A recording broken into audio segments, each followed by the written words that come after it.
હિન્દુ ધર્મમાં તહેવારોનું ખૂબ જ મહત્ત્વ છે. તેમાં ચૈત્ર નવરાત્રિને ખૂબ જ મહત્ત્વપૂર્ણ માનવામાં આવે છે. આ વર્ષે ચૈત્ર નવરાત્રિ 9 તારીખ અને મંગળવારથી શરૂ થઈ રહી છે અને રામનવમીના દિવસે સમાપ્ત થશે. વર્ષ 2024માં ચૈત્ર નવરાત્રિ 9 દિવસ સુધી ચાલશે. આ વખતની નવરાત્રિ ખર માસમાં પડી રહી છે, માટે તેનું મહત્ત્વ વધી જાય છે. ખર માસમાં આવનાર ચૈત્ર નવરાત્રિમાં અમુક ઉપાયો કરવાથી તમે માતા દુર્ગાને ખૂબ જ પ્રસન્ન કરી શકો છો, તેમના આશીર્વાદ પ્રાપ્ત કરી શકો છો. તો ચાલો જાણીએ એ ઉપાયો વિશે. આ ઉપાયો વિશે જાણતા પહેલાં આ વિડીયોને લાઈક કરજો, ચેનલને સબસ્ક્રાઈબ કરજો અને કોમેન્ટ બોક્સમાં જય માતાજી જરૂરથી લખજો. નંબર 1. અક્ષત ચોખાને સમૃદ્ધિનું પ્રતીક માનવામાં આવે છે. નવરાત્રિના પહેલા દિવસે ઘરે ચોખા લાવો. તેમાંથી થોડાક ચોખા કાઢીને 9 દિવસ સુધી પૂજા માટે વાપરો.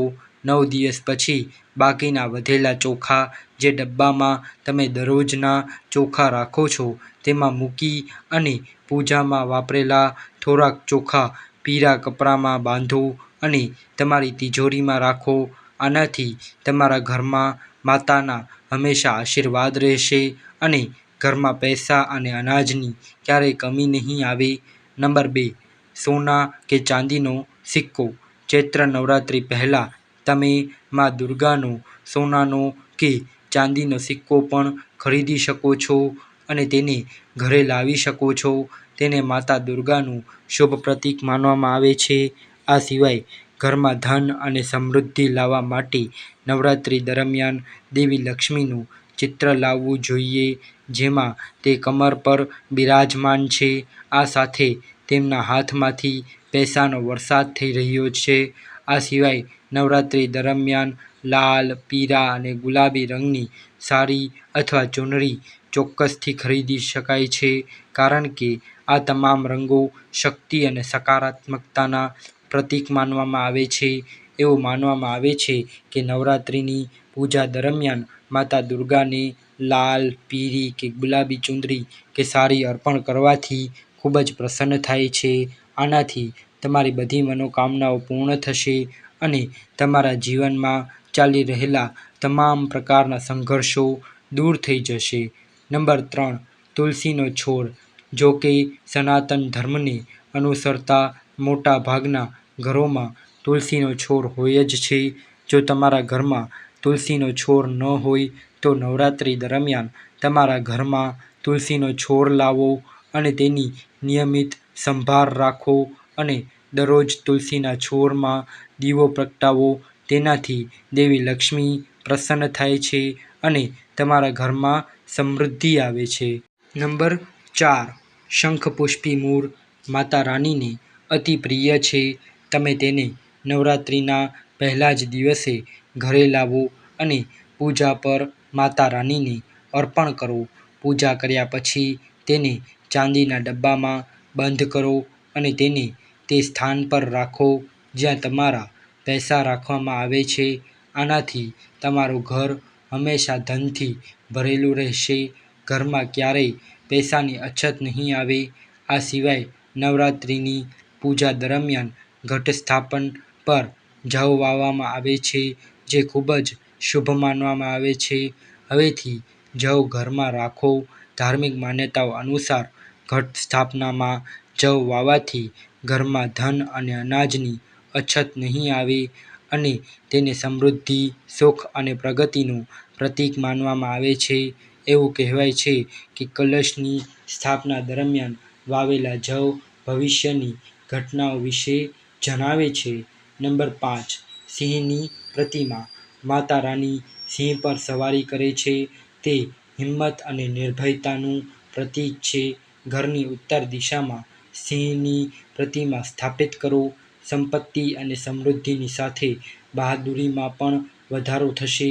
આ સિવાય જ્યોતિષશાસ્ત્ર અનુસાર જો ચૈત્ર નવરાત્રિની શરૂઆત પહેલાં શ્રી ગણેશ અને માતા લક્ષ્મીવાળા સોના કે ચાંદીના સિક્કાને ઘરમાં લાવવામાં આવે તો ઘરમાં ક્યારેય ધનની કમી નથી આવતી. આ સિવાય નોકરી કે કાર્ય વ્યવસ્થામાં સફળતા મેળવવા માટે નવરાત્રિ દરમિયાન મૌલીનો દોરો ખરીદવો શુભ માનવામાં આવે છે. આ દોરામાં 9 ગાંઠ બાંધીને દેવી માતાની મૂર્તિની સામે રાખી તેની પૂજા કરવાથી મનોકામનાઓ પૂર્ણ થાય છે. નંબર 6. ગાયનું ઘી. ગાયનું ઘી સ્વસ્થ અને સ્વાદિષ્ટ હોય છે. નવરાત્રિ દરમિયાન ગાયનું ઘી ચોક્કસથી ખરીદો અને તેની સાથે દીવો પ્રગટાવો અને તમારા પરિવારના તમામ સભ્યોને તેનું સેવન કરવાનું કહો. આ તેમને સ્વસ્થ રહેવામાં મદદ કરશે.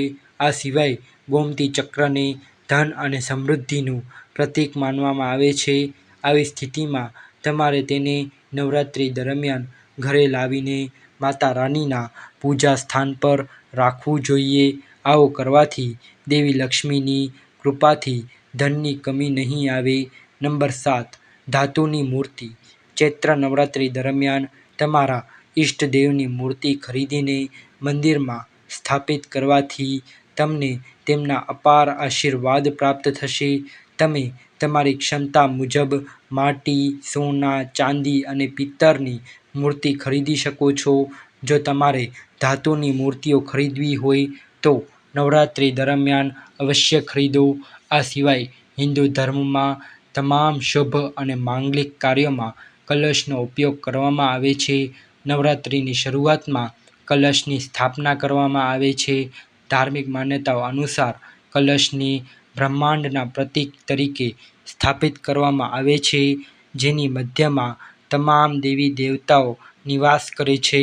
શાસ્ત્રો અનુસાર કલશના મુખમાં ભગવાન વિષ્ણુ, ગળામાં રુદ્ર અને મૂળ ભાગમાં બ્રહ્માજીનો વાસ છે. આવી સ્થિતિમાં જો તમે નવરાત્રિ દરમિયાન કલશ ખરીદીને ઘરે લાવશો તો સુખ સમૃદ્ધિ રહે છે. વિશ્વના માતા જગદંબા આનાથી પ્રસન્ન થાય છે, જેને પંચપલ્લવ તરીકે ઓળખવામાં આવે છે. આ પંચપલ્લવમાં પીપર, સાયકેમોર, અશોક, કેરી અને વરના પાનનો સમાવેશ થાય છે, જે કલશ પર મૂકવામાં આવે છે અને તેની ઉપર શ્રીફળ મૂકવામાં આવે છે.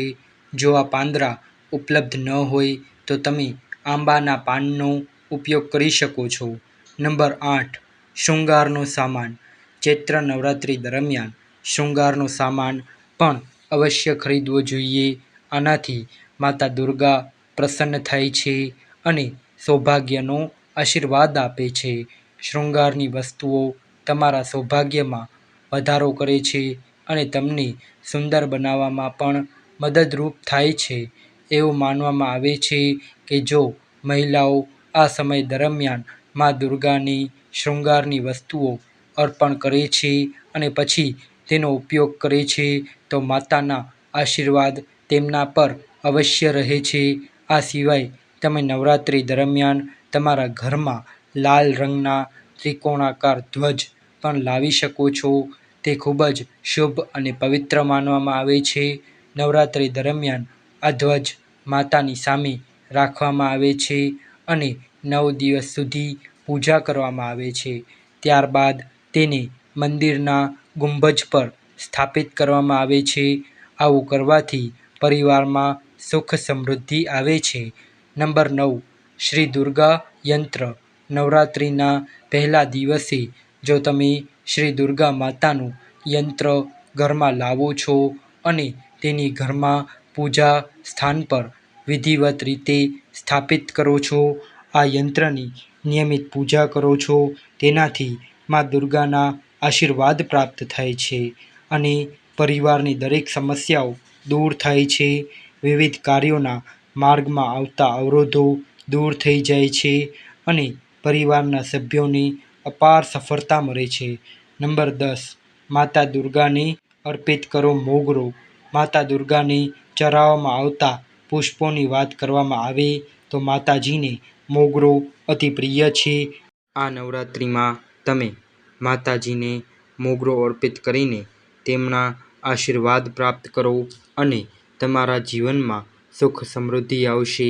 આ સિવાય ચૈત્ર નવરાત્રિમાં માતા દુર્ગાની પૂજા કરતી વખતે તેમના ચરણોમાં લાલ ચંદન ચરાવો. તેમને ચરાવેલું ચંદન પોતાના મસ્તક પર જરૂર લગાવો. આમ કરવાથી લોકોની લાગેલી ખરાબ નજર ઉતરી જશે. નંબર 11. લાલ ફૂલથી ઘરની નકારાત્મક ઉર્જા દૂર કરો. ચૈત્ર નવરાત્રિમાં મા દુર્ગાની પૂજા કર્યા પછી અને સપ્તશતીનો પાઠ કર્યા બાદ એક લાલ ફૂલ લઈને તેને ઘરની પૂર્વ દિશામાં દાટી દો 9 દિવસ સુધી. આમ કરવાથી ઘરમાં હાજર તમામ પ્રકારની નકારાત્મકતા નષ્ટ થઈ જશે. નંબર 12. જો તમારા ઉપર કોઈ ગ્રહ દોષ લાગેલો છે તો તેને શાંત કરવા માટે ચૈત્ર નવરાત્રિના સમયે લાલ રંગના કપડામાં 5 કોળીઓ એક માટીના પાત્રમાં મૂકીને તુલસીની પાસે મૂકી દો. આ બધું ગ્રહ દોષને શાંત કરી દેશે. ચૈત્ર નવરાત્રિના સમયે માતા દુર્ગાને પ્રસન્ન કરવા માટે દરરોજ દુર્ગા સપ્તશતીનો પાઠ જરૂર કરો. માતા દુર્ગાના સ્ત્રોતનો પાઠ કરવાથી તે તમારા બધા કષ્ટોને દૂર કરી દેશે. જો આ વિડીયો તમને પસંદ આવ્યો હોય તો વિડીયોને લાઇક કરજો, ચેનલને સબસ્ક્રાઈબ કરજો અને બાજુમાં આપેલા બેલ આઇકનને પ્રેસ કરીને ઓલ ઉપર સિલેક્ટ કરી લેજો, જેથી તમને અમારા નવા વિડીયોની નોટિફિકેશન સૌથી પહેલાં મળતી રહે. અને કોમેન્ટ બોક્સમાં જય માતાજી જરૂરથી લખજો. વિડીયોને છેલ્લે સુધી જોવા બદલ આપ સૌનો ખૂબ ખૂબ આભાર.